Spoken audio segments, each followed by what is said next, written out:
नमस्कार विद्यार्थी मित्रांनो, मी प्रोफेसर हितेश सर पुन्हा तुमच्या आयबीओटी आयएस अकॅडमीच्या YouTube प्लॅटफॉर्मवरती या ठिकाणी हार्दिक स्वागत करत आहे। मित्रांनो, या ठिकाणी आपले जे आपण नवीन या ठिकाणी व्हिडिओ टाकतोय, कधी या ठिकाणी पीवायक्यू डिस्कस केलं जात आहे, कधी टॉपिकवर डिस्कस केलं जात आहे।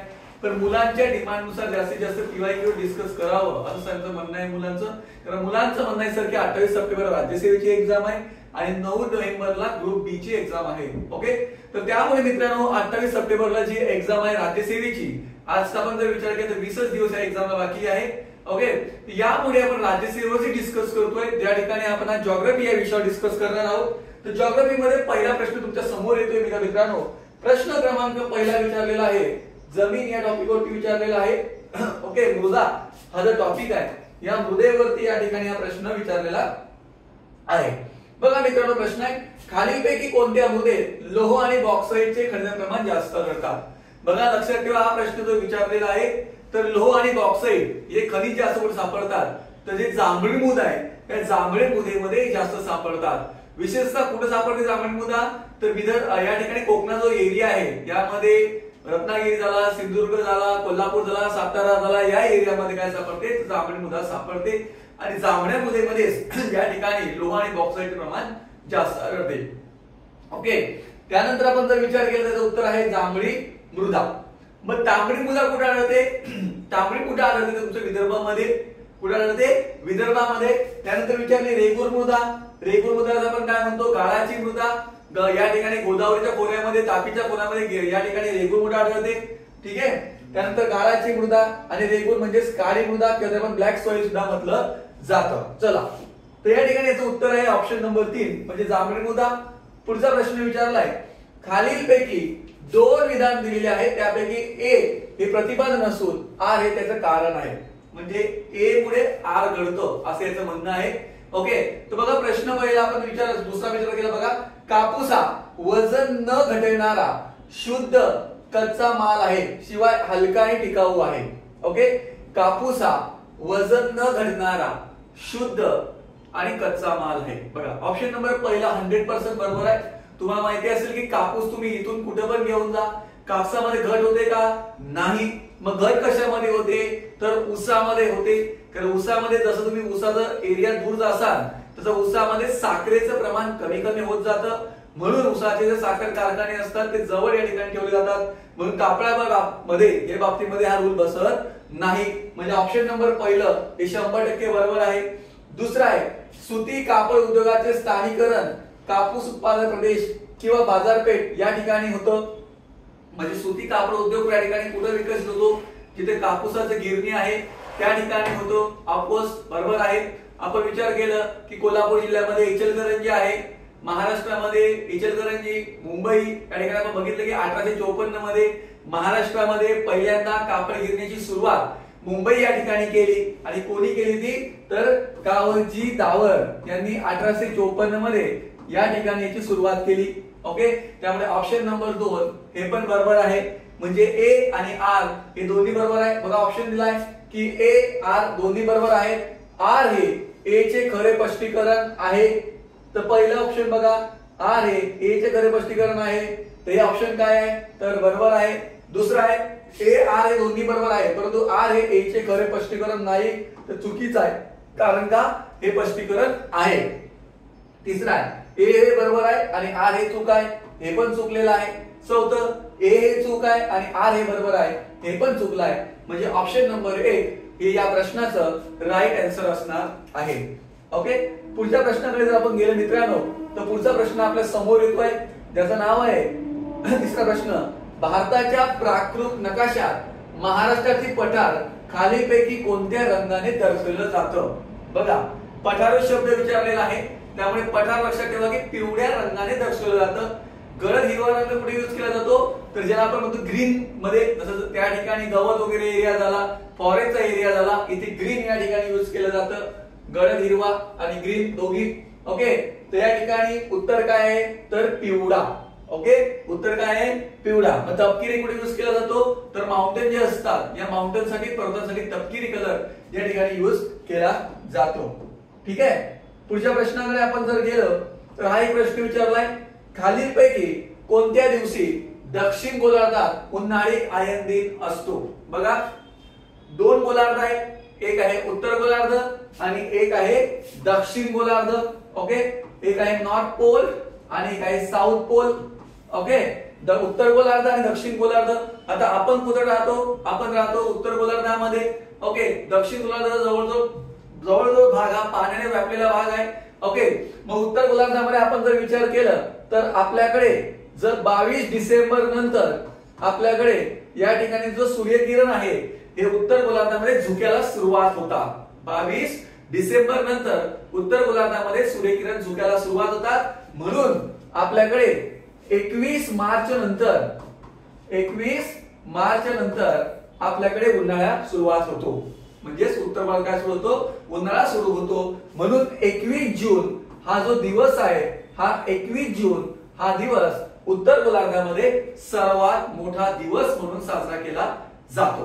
ओके, आणि त्यानंतर आपण जर विचार केला तर या उत्तर गोलार्धामध्ये 22 डिसेंबर हा जो दिवस आहे हा सर्वात मोठी रात्र म्हणून या ठिकाणी साजरी राहते। बघा आपण जर आता डिसेंबर महिन्यामध्ये आता येतोच आहे, तर 22 डिसेंबरला सर्वात मोठी रात्र आपली असणार आहे। म्हणजे आता काय होणार आहे, 21 जून पासून दिवस छोटा छोटा होत जातो आणि 22 डिसेंबरला सर्वात लहान दिवस या ठिकाणी असतो।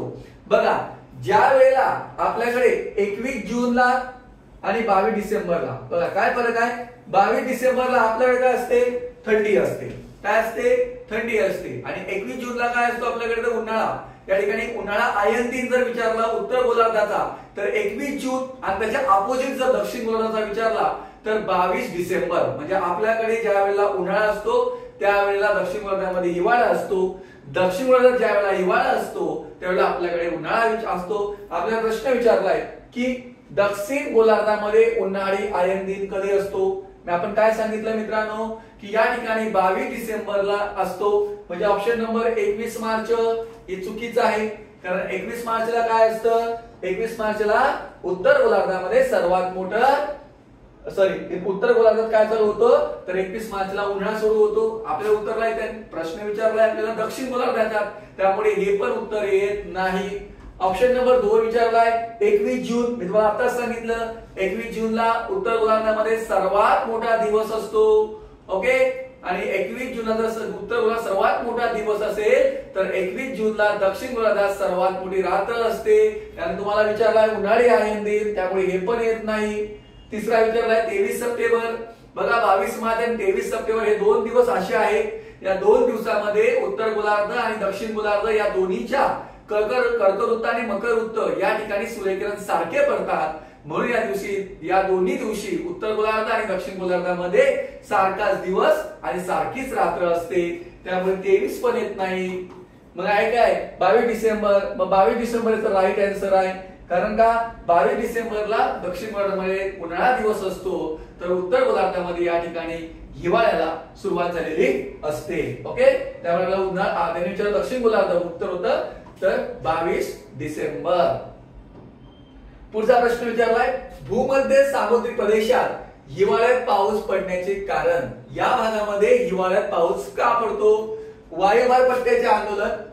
ओके, वायुभार पट्ट्याच्या आंदोलनामुळे हिवाळ्यात भूमध्य समुद्राच्या प्रदेशात कमी वायुभार प्रदेश निर्माण होतो। लक्षात ठेवा, कमी वायुभार प्रदेश कुठे निर्माण होतो? भूमध्य समुद्रात। आणि तुम्हाला माहिती असेल की वारे हे जास्त दाबाच्या पट्ट्याकडून कमी दाबाच्या पट्ट्याकडे वाहतात, त्यामुळे भूमध्य समुद्रामध्ये वायुदाब कमी निर्माण झाल्यामुळे या भागामध्ये पाऊस पडायला सुरुवात होतो। ओके, त्याच्यामुळे उत्तर क्रमांक 2 हे या प्रश्नाचं राईट आन्सर असणार आहे। पुढच्या प्रश्नाकडे जर आपण गेले तर पश्चिम पॅसिफिक महासागराच्या किनारवर्ती भागात प्रामुख्याने सागरी गळता आढळतात, कारण पॅसिफिक महासागराच्या पश्चिमेकडील किनारी भाग अधोगम क्षेत्राचा आहे। ओके, पॅसिफिक महासागराच्या पश्चिम किनारी भागात समांतर पर्वतरांगा असलेला आहे, हे चुकीचं आहे। तिसरा आहे पॅसिफिक महासागराच्या पश्चिम भागात खंडांतर उतार तीव्र आहे, चुकीचं आहे। पॅसिफिक महासागराच्या पश्चिम भागात सागरी गळता मोठ्या प्रमाणात आढळतात, चुकीचं आहे। मग राईट आन्सर काय? ऑप्शन नंबर 4 की या ठिकाणी अधोगामी क्षेत्रामध्ये या ठिकाणी हे आहे। चला पुढच्या प्रश्नाकडे आपण जाऊया की मान्सूनची माघार हा भारतीय हवामानाचा आविष्कार खालीलपैकी कोणत्या वातावरणीय परिसराचा परिणाम आहे? ज्याला आपण म्हणतो की पाऊस रिटर्न चाललाय, परतीचा पाऊस अशा ठिकाणी म्हटलं जातं. आपण जर विचार केला तर जवळजवळ नोव्हेंबर महिन्यापासून पाऊस या ठिकाणी माघार जायला सुरुवात होतो. आणि ज्या वेळेला पाऊस माघारी जातो त्यावेळेला आपण जर विचार केला तर आपल्या महाराष्ट्रामध्ये जो पूर्वेचा एरिया आहे यामध्ये गडचिरोली, गोंदिया, नागपूर, चंद्रपूर या एरियामध्ये पाऊस पडायला सुरुवात होतो. तसंच इकडे विचार केला तर आंध्रमध्ये, कर्नाटकामध्ये, तामिळनाडूमध्ये, केरळमध्ये ईशान्य मोसमी वाऱ्यामुळे पाऊस पडतो. त्यामुळे या भागामध्ये त्यावेळेला काय येतं तर पूर मोठ्या प्रमाणामध्ये येत असतो. ओके, प्रश्न विचारलाय की मान्सून माघार हा भारतीय हवामानाचा आविष्कार खालीलपैकी कोणत्या वातावरणीय परिस्थितीचा परिणाम आहे? बघा मित्रांनो, नैऋत्य मान्सून वारे हिमालयात पर्वतरांगापर्यंत पोहोचल्यावर तेथून माघारी फिरतात. ओके, पुढचा आहे सूर्याचे भासमान भ्रमण, याचा काही संबंध नाही. म्हणजे सूर्य उत्तर गोलार्धात जाणं, दक्षिण गोलार्धात जाणं याचा कुठलाही संबंध या ठिकाणी येत नाही. तिसरा आहे भारताच्या वायव्याकडून आग्नेयेकडे उच्च वायुभार पट्ट्या होणारा विस्तार. चौथा आहे भारतीय उपखंडामध्ये निर्माण होणारी वायुभाराची भिन्नता, हे चुकीचं आहे.